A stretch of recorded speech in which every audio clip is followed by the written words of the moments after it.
flexible. Most of the stuff is one size fits most. I think I'm a large, and I think you have some large gear as well. Yes. So one size pretty much fits all. I'm also wearing a traditional keiko gi, which is made out of heavy cotton fiber.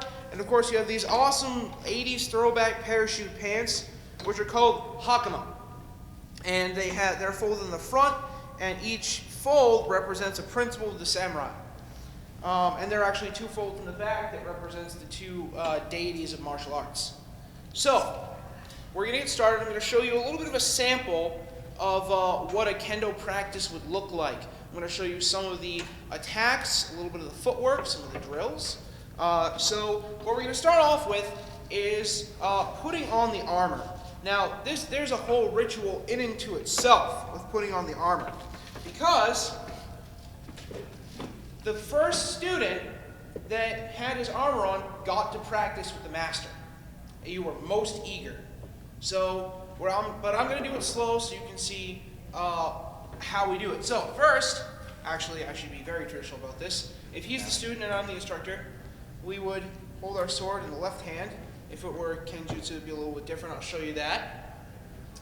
I would say seizo, which just means sit. And then we put our weapon by our side. And then we would straighten our gear. And notice, my suba, which is the guard of the weapon, which is this, is always going to be lined up with my knee. And my helmet and the rest of my armor, which you're going to see in a second, is always either to the side or a little bit ahead. So to make eye contact, I notice that he's ready. I would say kyotsuke, which just means pay attention. So if you're talking, shut up. And then I would say mensuke. So we start off this nifty little do-rag here. This is a tenugui. Alright, and they come with many different, any type of color or design that you can imagine. Alright, he likes cats a lot. So, we lay it down, and you have to size it for your head. So what you do is, you fold it a couple of times. So generally, fold it in half, and then what you can do is, if you're just starting out, you can kind of measure the side of your head like this. I kind of put that down there. Okay. So, all right. So then I fold it once, and then twice. And then I kind of fold that in there. And I put it on my head. And this will hopefully keep the sweat out of my eyes when I'm practicing. So if you're, and then I fall off the stage, I apologize. So, then here, we take the men, which is the helmet. And I'm going to loosen my cords a little bit, and thank God I have flex glasses.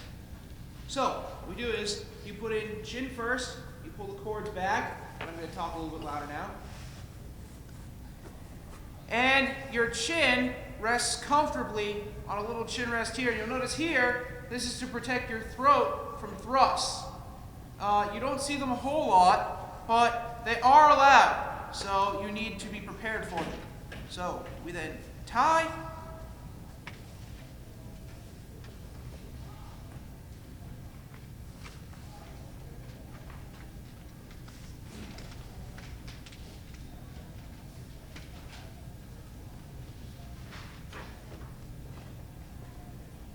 And you want to make sure it's really, really tight. Because if you have wardrobe malfunctions in kendo, it usually results in pain. So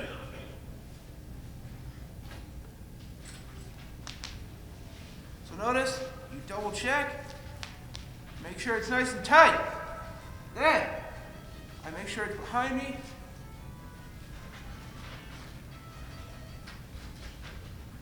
And then put on the kote of the gloves. Now we are dressed for success. So we are up.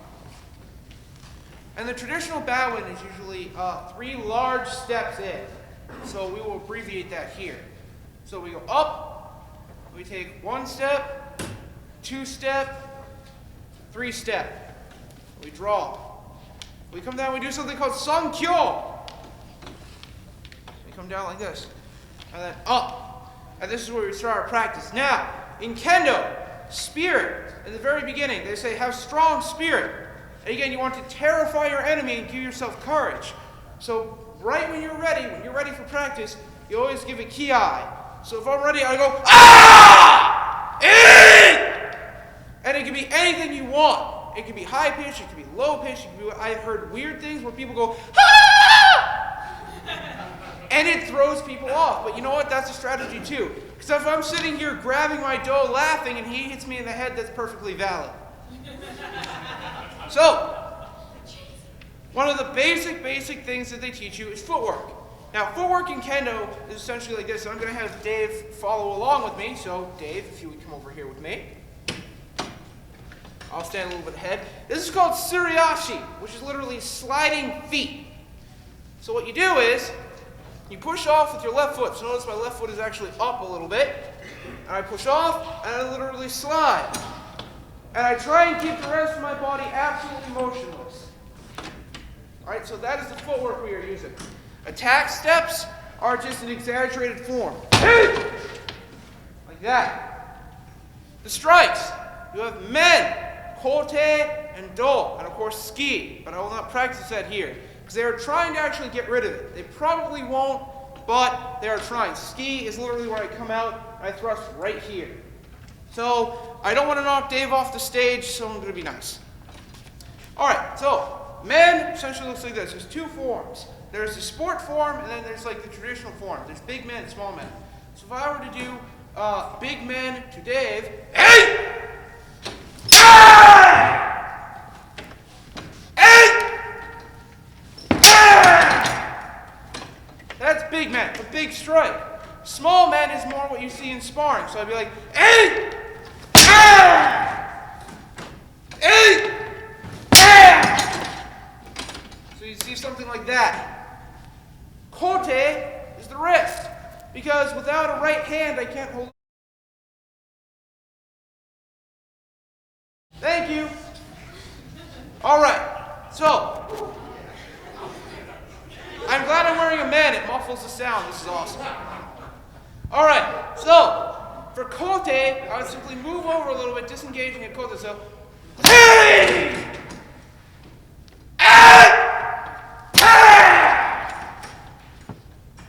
Now, do's going to be a little bit tricky, so if I knock this over, I apologize to the tech crew. So, do actually can only be done on one side, because traditionally a samurai would wear two swords, and the handle would be up here, so it's very hard for me to get around. So, a lot of the shots in Kenjutsu, which I'll show you, are actually to the armpit. So, what I would do here is, obviously, go to the other side. The second that he comes to attack me, oh! Again, go! So you notice it's very tricky, because this requires a whole lot of space, because I'm literally raising up, and I am disemboweling him. I am seeing what he had for lunch. So those are the basic strikes. So here are some of the drills, because obviously, great, I know how to kill him, but how do I not get killed? That's the next step. So there are some drills that will illustrate some of the defenses. One of them that I like is called Suriage. Suriage. Think sweeping the weapon out of the way. So obviously, if I do absolutely nothing, Dave's going to hit me in the head. Oh, I don't want that.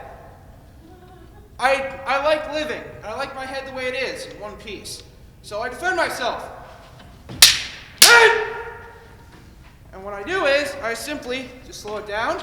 I sweep the weapon aside, and come down on his head.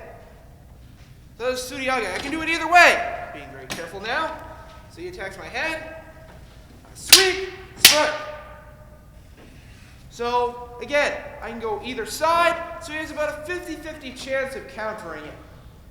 And again, this is all done at very high speeds. So a lot of times it will look something like this.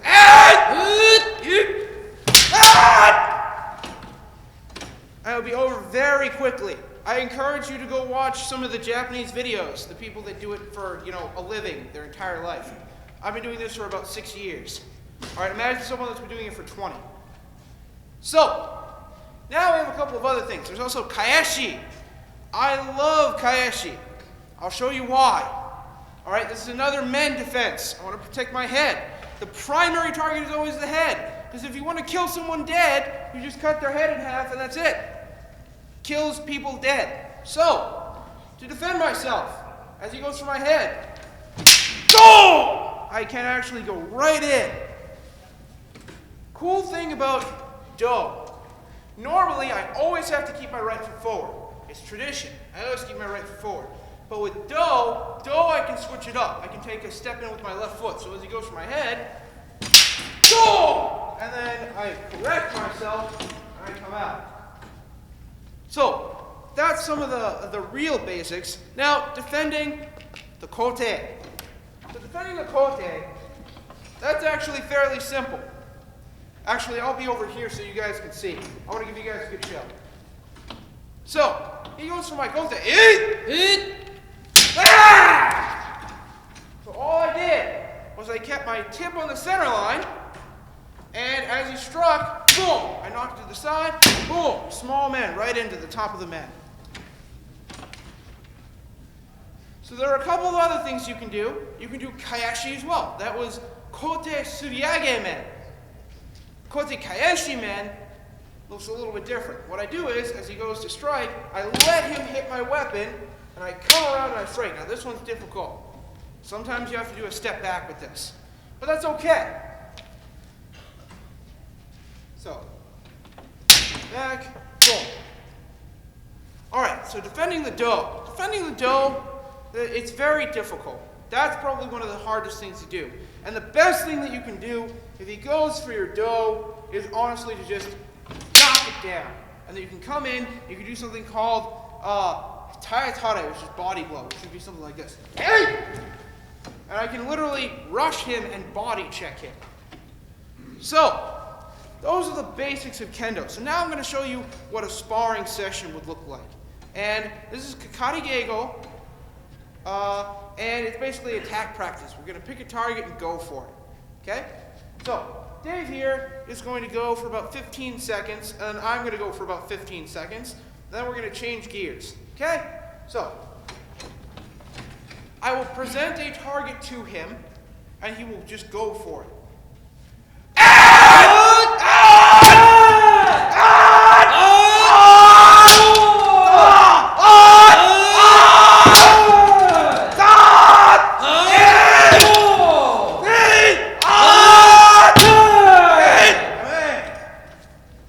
So, my turn.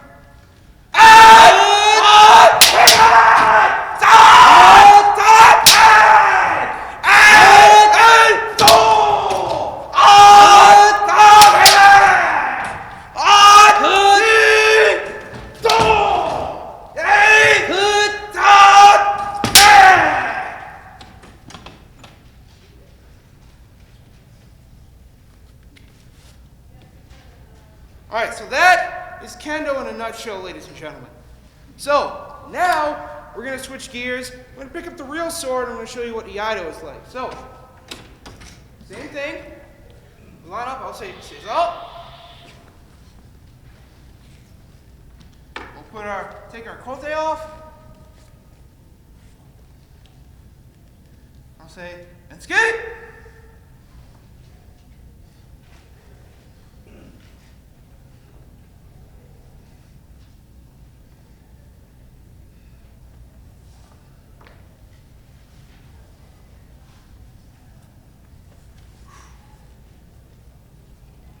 And then you have this nice handy towel.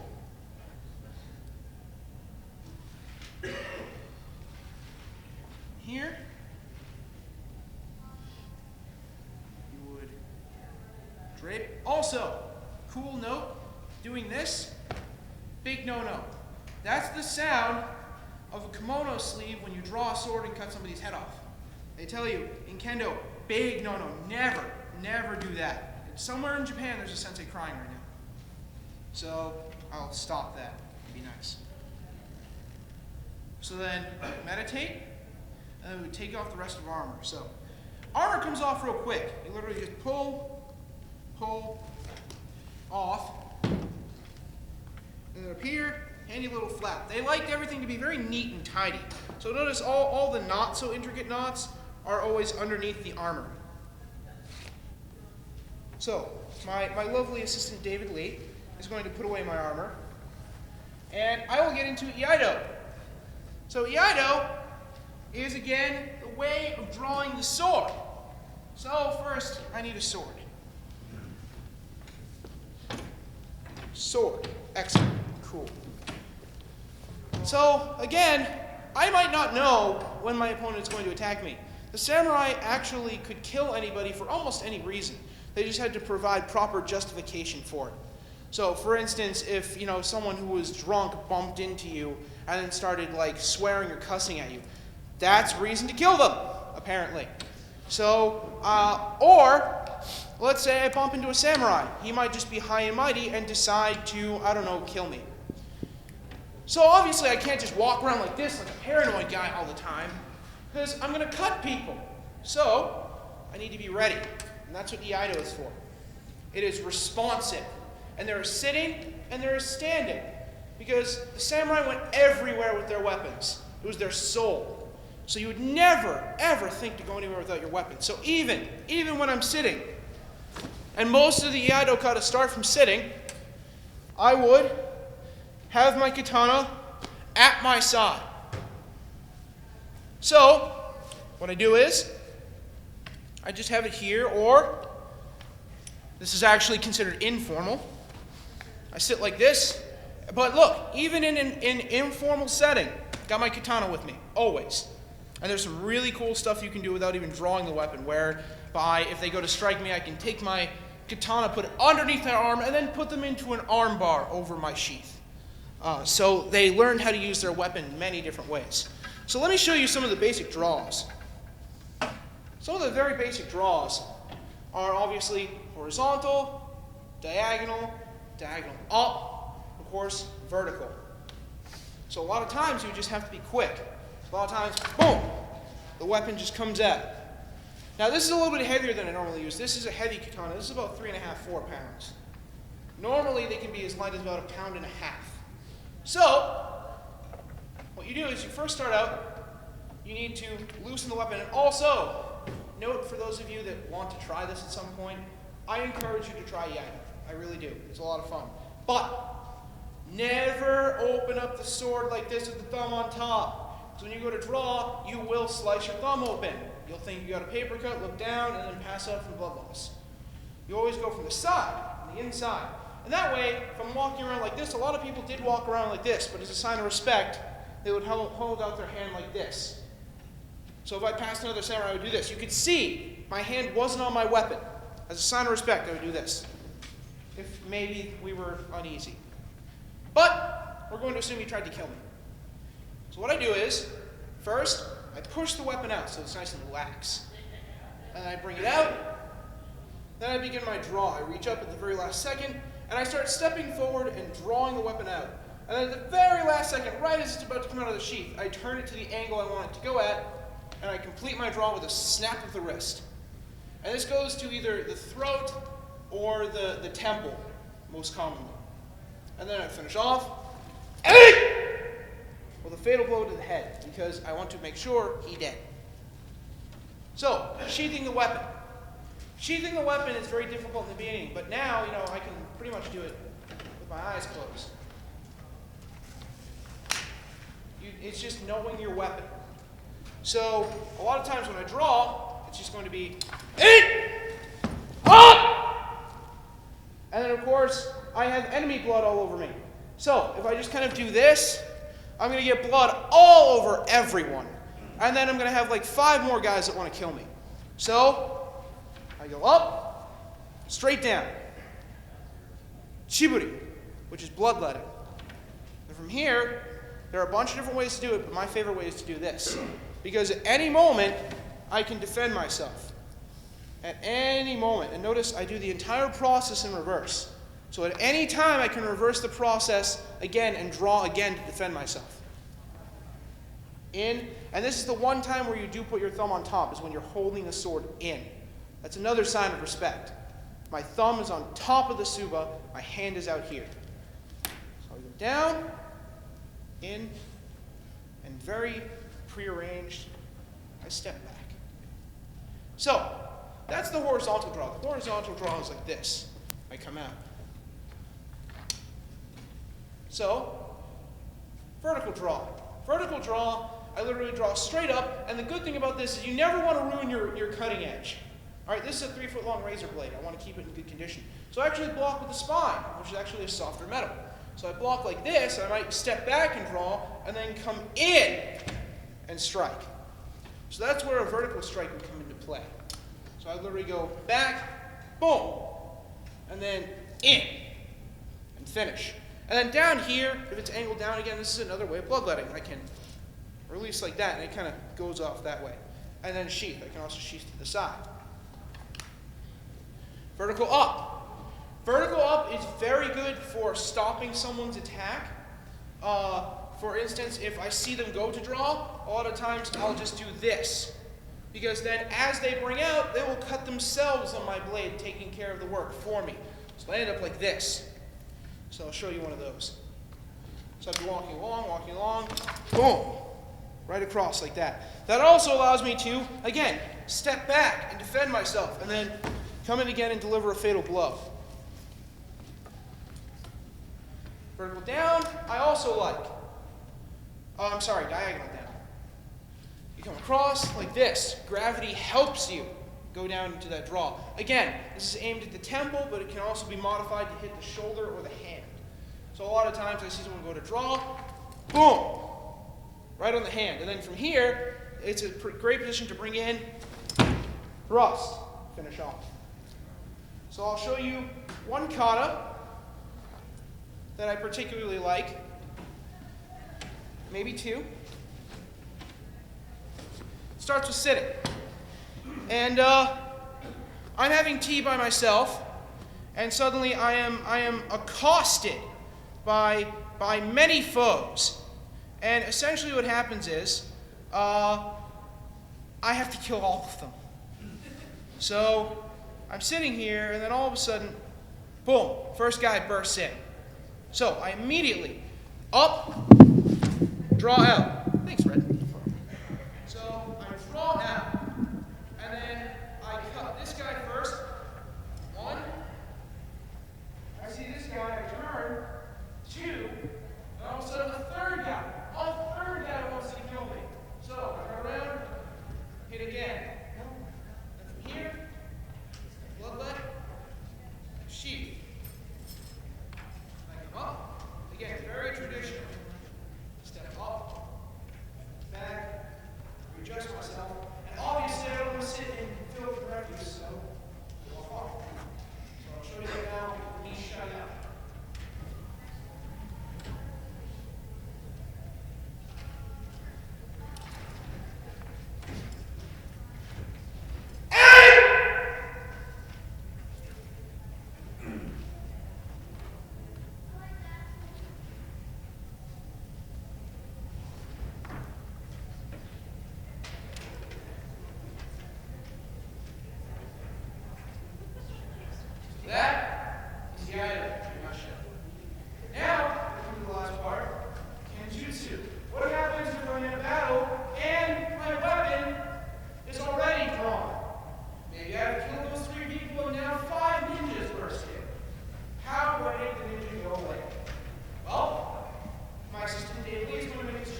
judo.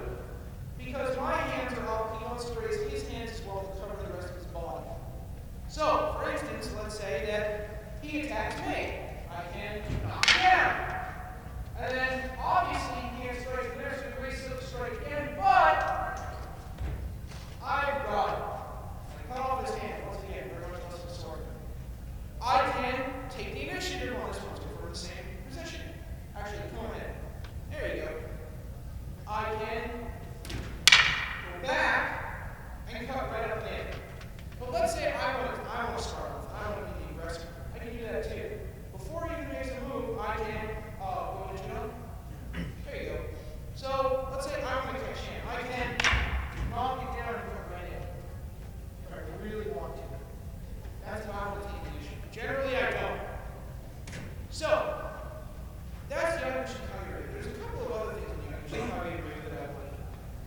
For instance, if he's a little bit nervous or if he's really high strung, alright, I might try to scare him. I might try to go, ah! And then he might try and push my weapon away. And that's good. I want that. Ah! He pushes my weapon, but he's giving me the momentum and the target he is to go hit. So that's another awesome thing. So basically what I do is I scare him. Because he's worried about me thrusting his face. So I'll do it one more time. Thrust his face, push it out of the way. Boom! Right to the arm. So, now we're going to move on to my favorite sword school, Tenon Rishimyu. Alright, this is special because I was an anime, I still am an anime nerd. But I watch things like Kenshin, and it takes place at the very end of the feudal system in Japan. There's a group of samurai called Shinzen-gu, and they were a crack corps of basically samurai stormtroopers. And they did the will of the shogun, which is the imperial warlord of Japan. And this is their fighting style. It's very aggressive, very, very aggressive. So we're going to show you 5 katas now. And you notice that they all end pretty much the same. Them dying. So, I am a Tenon Rishimyu expert and a member of the Shinzen-gu, and I come across an imperialist. Alright, so I see him. He takes a Jodan stance, but it's a normal Jodan, so he's going right foot forward. So I counter with a Hiraseigan. And then we both take 2 steps in, and we strike.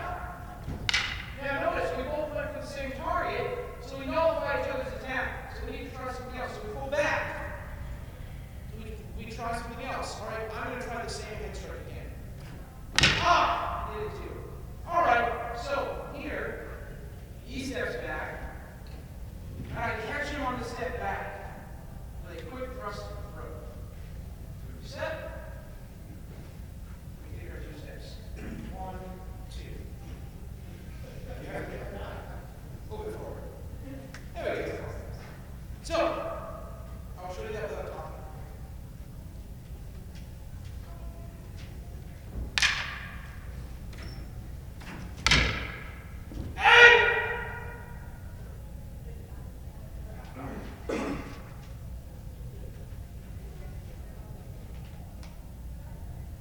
So the second one, he tries to get aggressive with me. Alright, fine. So I go to get a Seigan, he goes to Waki. So I'm not quite sure what he's going to do. So I step in. 1, 2, he steps in. Strike. Alright, same thing, but now he pushes me. Alright, I don't know what's going to happen here. So I step back. And he switches his feet, he's got his left foot forward. So I'm kind of not sure what he's doing. He goes to threaten me. So immediately, I knock down and I strike before he has a chance to do anything else. Again, we reset. He's going to switch his feet. I'm going to step back, lower, and take our 2 steps. 1, 2. I move back. All right, so without talking, just do it together.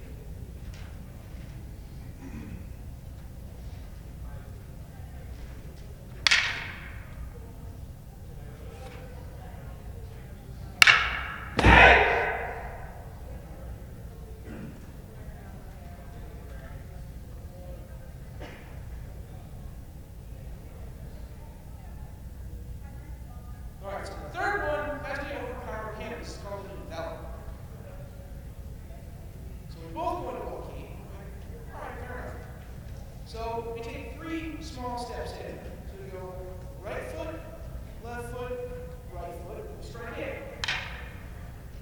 All right, fair enough. All right, so from here, I'm overpowering. And at this point, it's so fast, we're not even taking steps at this point. And then we go high technique, E technique. And then he tries to step back, and I thrust right into his throat. I hope you're noticing the pattern. I step back, and he steps forward. With the back in the distance lower. We take our 2 steps. 1, 2. So now, the demo.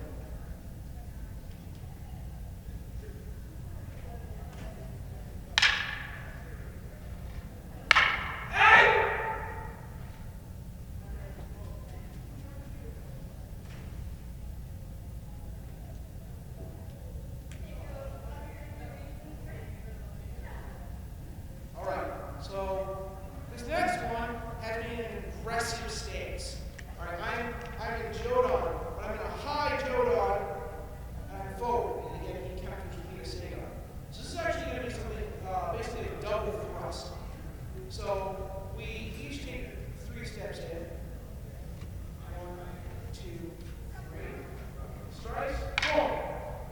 All right. So he takes 2 steps back. He tries to put that Jodan. 1, and then 2.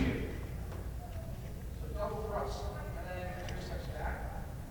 1, 2. Turns. Forward. 2 steps back. 2. Now, demonstration.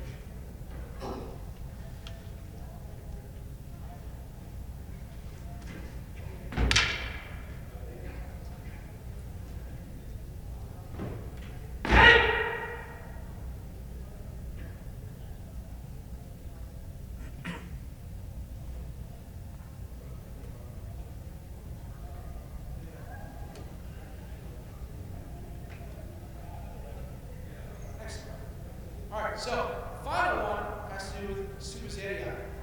All right, that's or if you remember back to the Kendo demo where we body check each other, similar concept. So we both start at a walkie, and we take our 3 small steps in. 1, 2, 3, and strike. We decide we want a better angle, so we bring up, we straight past each other. 1, 2, 3, and turn. We walk again. So we strike again. Same thing. But instead of stepping back, we close. And we kind of muscle for a position. So each side is going to go back into Jodan. Boom! Leading in. Back.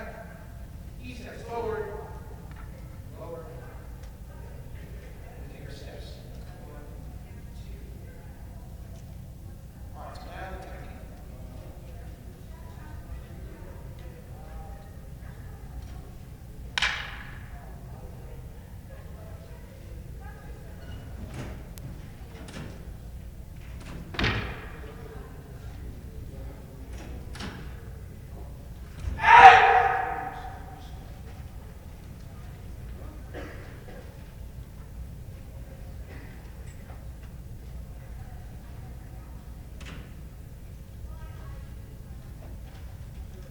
So, that is Tenerife Ring. And if I'm not mistaken, we have a little bit more time. So, I want to show you a few more things. A couple of unorthodox techniques. All right, we talk about using the sword, using the blade, cutting with the blade, and using a weapon like this. Well, it has a couple of different uses. For example, I can, if I'm careful,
point, let him go. And then I can cut right across the stomach. Again, it's a game. You gotta play the game. So I gotta see what he's doing. And if I'm not really getting it, I mean, if I can get his head, it's great. If I can get his stomach, that's great. But if I can't get anywhere, I'll just go around. So let me show you how I did that. So we'll go straight into the head, come in, and we collapse. Now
So he attacks, I immediately draw, boom!